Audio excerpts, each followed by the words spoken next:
Hey folks, Joe Spock with NDB Aviation. Today I want to take some time to show you our new modifications to our portable Saitek simulator. So,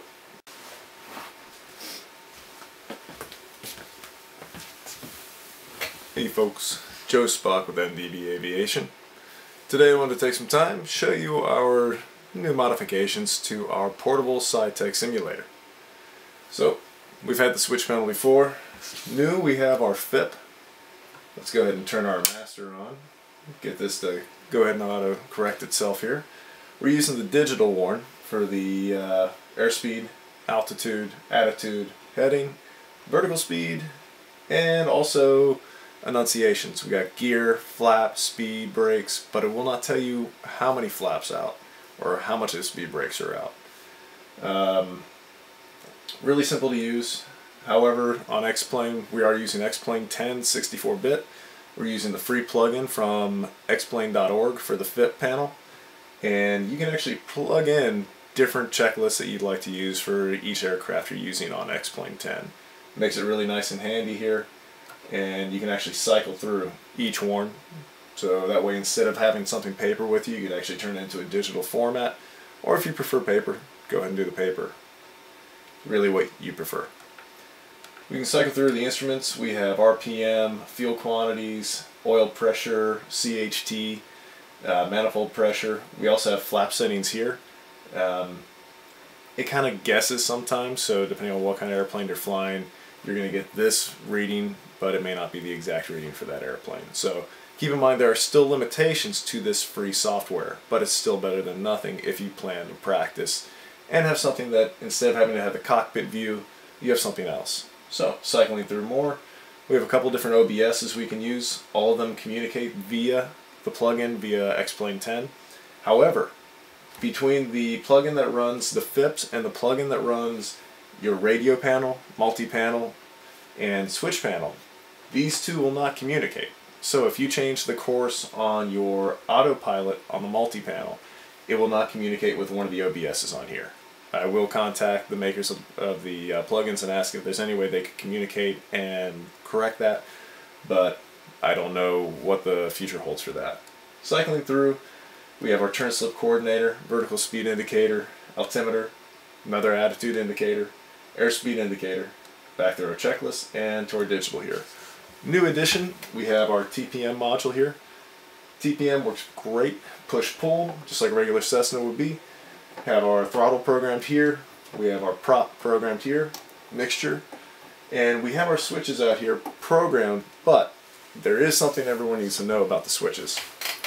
They work perfectly fine. However, consider them as a dual action switch, meaning when you switch down, you are releasing a safety. When you switch back up, you are engaging whatever it was you wanted to engage. However, to turn off what you just engaged, you have to unsafety it and click it again. So the switch does not recognize within X-Plane 10 or Microsoft FSX, unless you have a certain software plugin, that every time you switch it up or down, it's actually moving up or down. It will only react when you complete the circuit upon switching it up again.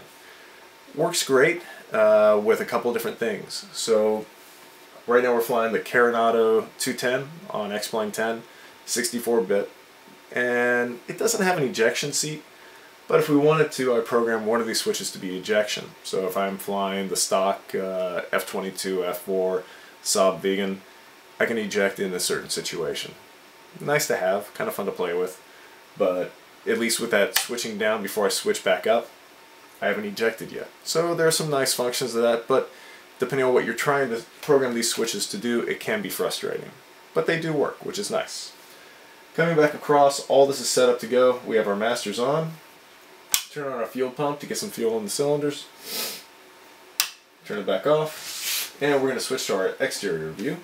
I'm using the mouse for the panning around of the outside view. I did change the inside view for the hat switch. However, to command the inside view, looking left and right, panning up and down, inside the cockpit it works just fine. Go outside the cockpit, and it pans around exactly where you are. So it doesn't actually pan around the aircraft. You actually either have to program one of the other settings for that, and that's look up, look down, look left, look right. And I just use the mouse for that right now. In X-Plane 9, both of those functions were the same, but in X-Plane 10 they have been separated. So keep that in mind when you program. Outside the aircraft, she looks nice. Everything on the switch panel works, so landing light we can turn on, taxi light on off, and then cycling over. We can turn on our strobes, we can turn on our nav lights, and our beacon. And the cowl flaps do open. However, it's an instantaneous reaction. It's not a slow reaction. So you don't have half carb or no carb. There's no in between. It's open or close cowl flaps. So keep that in mind. Coming back to the TPM for a second, these color-coded knobs do not swap off right now. If you want to change them to do something else, say you want the throttle to be your carburetor heat for a carbureted engine, and you want your prop to be your throttle, just go ahead and paint them a different color and then paint them again later if you want. You can also put some tape over the top of them, and that might help at least assist with the training or at least the purposes that you have at home. So we're all set up to start the engine. Pulling the throttle out. We've got the parking brake set.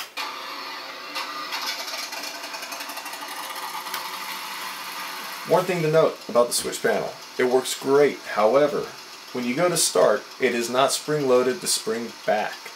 So if you go to start and you don't move it, you will continue to engage the starter. If you have everything set on realistic settings, you will burn out your starter. But aside from that, everything works exactly as planned. The switch panel is great. However, if you have something like a PC-12 you're trying to fly, a TBM, anything more than just the regular GA aircraft, you may need another one of these and then reprogram all the settings for what you want. If you have the Cessna trim wheel, be sure to download the trim wheel plugin for X-Plane 10. It'll make it so it's easier to control, and it'll make it so it doesn't conflict with the other trim wheel over here on the multi-panel. The multi-panel with the plugins, let's go ahead and turn on our avionics here.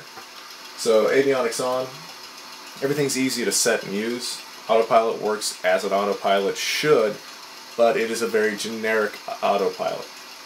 Keep that in mind. So if you expect certain idiosyncrasies that you find with an S-Tech or another maybe Garmin autopilot, this will not show those idiosyncrasies. These are program and go. And however, it will be limited to whatever aircraft you're using, depending on what the creators of that aircraft made for limitations of the autopilot. So just another thing to keep in mind. The radio panel works just as you would want it to, flip back and forth. It has ADF, DME, transponder functions, and there is a way to change the pressure altitude on this. However, I haven't gone and tried that out recently. It worked pretty simply in the past, but I tried it the other day and I forgot the steps to do so. But there is the option for that here, instead of having to use the mouse. So everything's simple to use back inside the cockpit. Wanted to show you the RPM check. I don't have a POH or a checklist for a 210, so I'm just going to throttle up to about 2200 RPM just to make sure that you can actually see what I'm doing here. And we're about 2200 RPM right there. I'm going to zoom in a little bit more. So we got oil temperature coming up, cylinder head temps coming up, we have manifold pressure up, we have full fuel flow up, and we have RPMs up. So mag check, going over to right mag, actual drop, back to both, left mag, same drop, good. And let's go ahead and cycle the prop. We get the RPM drop, we get manifold pressure increase, and we actually get our oil pressure decrease too. So everything works as expected. If you're using this for a X-Plane 10, for a VFR, IFR practice simulator, it's great. In a setup like this, you can do a lot without having to use the mouse itself. Simply put, you can do a lot of things. Stay mentally proficient, not actually proficient, or recency of experience. This will not fill that. We are not an FAA-approved simulator. However, in the future, we will be looking to make one that is approved and marketed. This rig itself right here is a test rig. We have a few other rigs we're working with right now that will be a marketable rig, but we will have a plastic table as well to keep down on costs for people that would want something put together and use at their own house. So since we've demonstrated how these functions really work and how they actually do interact, I'm going to go ahead and shut down the simulator. And I'm going to show you how quickly it breaks down. Also, one nice thing, if you have iPads and you use ForeFlight and X-Plane 10 will communicate. So if you actually want to use ForeFlight to get used to it before you go flying in the airplane, if you have X-Plane 10, you can practice, you can fly direct to, you can actually do instrument procedures. If you have ForeFlight Pro, you can use all of its features too. So the second you land, it'll switch to a taxi diagram of the airport, and you actually practice using that. You can even practice using their new draw-on feature. So if you land and you were given instructions that if you landed on runway 4 and told to taxi in via Charlie to the ramp, you could draw your finger out to give yourself a better idea of where on the airport you should be and what you should follow as your little airplane goes along that route.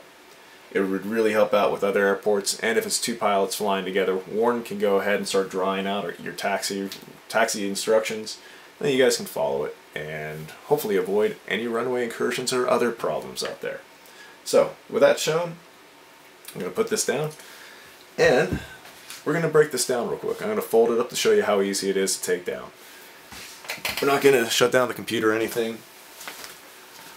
We're going to move the TV back.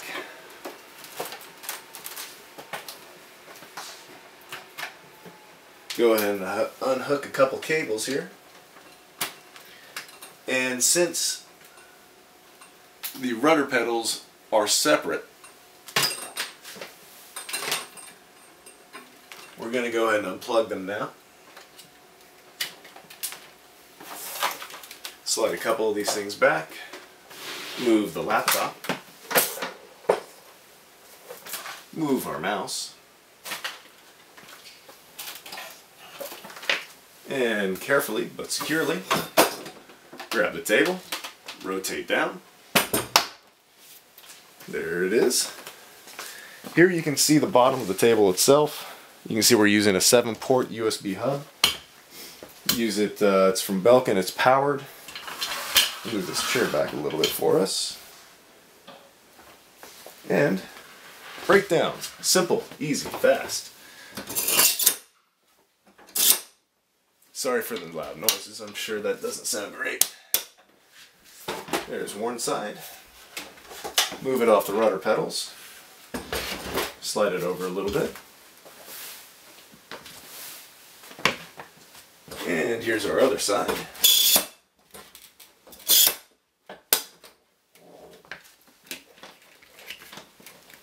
We're still testing out ways to hold the USB hub itself in. We've used Velcro, we've used tape, and some of the glue. However, because we've changed so many of our cable management systems over the course of the last couple of months, we've decided to use tape right now. But in the end, it will be either Velcro for any setup like this, where you're actually able to close it in, but you will be able to see the unit. Other units, everything will be built inside of it, and you'll be able to take a plate off to access the USB hub, USBs, or any other components you might want to swap out over time. As we move along, we will have a setup where you will actually be able to put the twin throttle quadrants up. So if you're flying 747s,